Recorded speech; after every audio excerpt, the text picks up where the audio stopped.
soon as I jumped into the world of Supervive. I was amazed by the fresh take on the top-down genre. Gameplay feels tight as there seems to be a lot of effort into making the action feel impactful. So it feels really rewarding to land a skill shot. Movement feels really tight in this game and precise, and I love it. The gameplay loop is to capture tents, slay monsters, collect loot, and survive. I didn't expect the MOBA and Battle Royale to blend so well, and they did a really great job of blending the two. Despite making the items interesting. First, the loot starts as typical items that boost stats such as damage.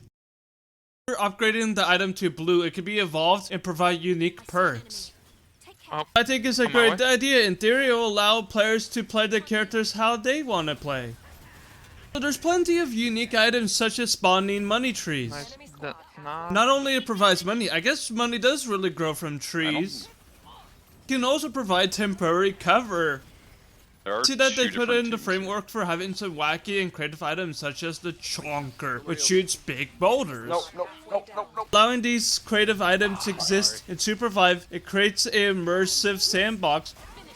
Players are able to tackle the issues however they want. Personal favorite item is the jump pad. They allow people to easily traverse gaps or double-heighted cliffs.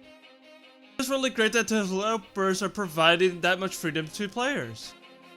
Speaking of which, the player is able to jump and glide. These mechanics allow for the map to be vertical and versatile. Feels so great that the landscape is not flattish compared to the other top-down MOBAs. Feels refreshing and brought me tons of joy for it to be finally open. Accomplished this by allowing players to traverse almost anywhere in the landscape. Players could accomplish this by jumping, using launch pads, and gliding. The game provides a lot of movement tech for the people who are savvy. It feels really cool to accomplish, and I have accomplished some of them. The map also contains bosses that drop mythical items such as gliding boosted or passive bonuses such as repairing armor. This game shows the full potential of a top-down format, and I admire it. However, the map is filled with hazards, whether it be the poisonous lands, the train, or even the abyss. Speaking of that, the players can be knocked off into the abyss.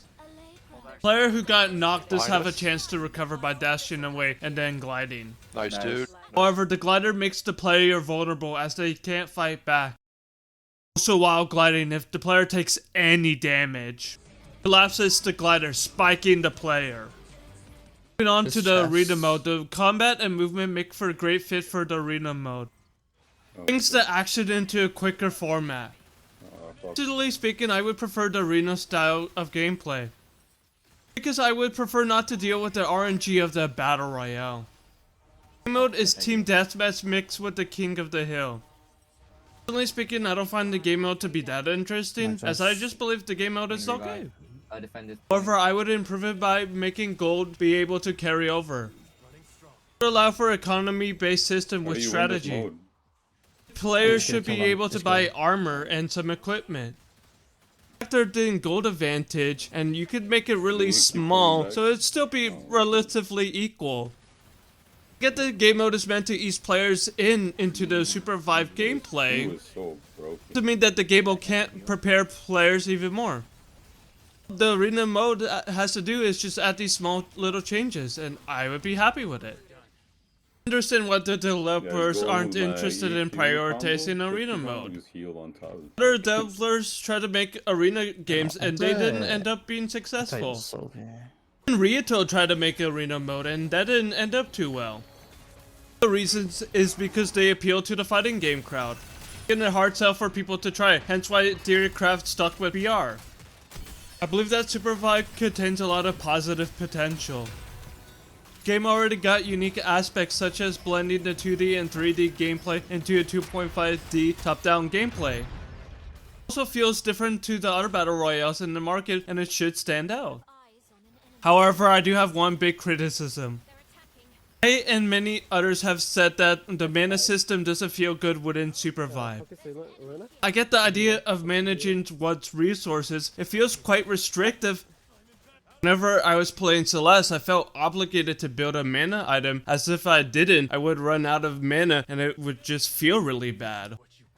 This just makes for a restrictive system. Even though the context is that the game has a free-flowing nature. It just doesn't sit right. I think if reworked, it could be fine. The suggestion of an energy-based ammo. The idea of gaining energy as you attack NPCs or players. This idea as it makes it so that hitting a player feels a lot more rewarding and missing a lot more punishing. Not to make it too punishing, people could still use items to regenerate the energy. I believe this system would make for better pacing. I believe that Supervive has great potential and most likely will be successful.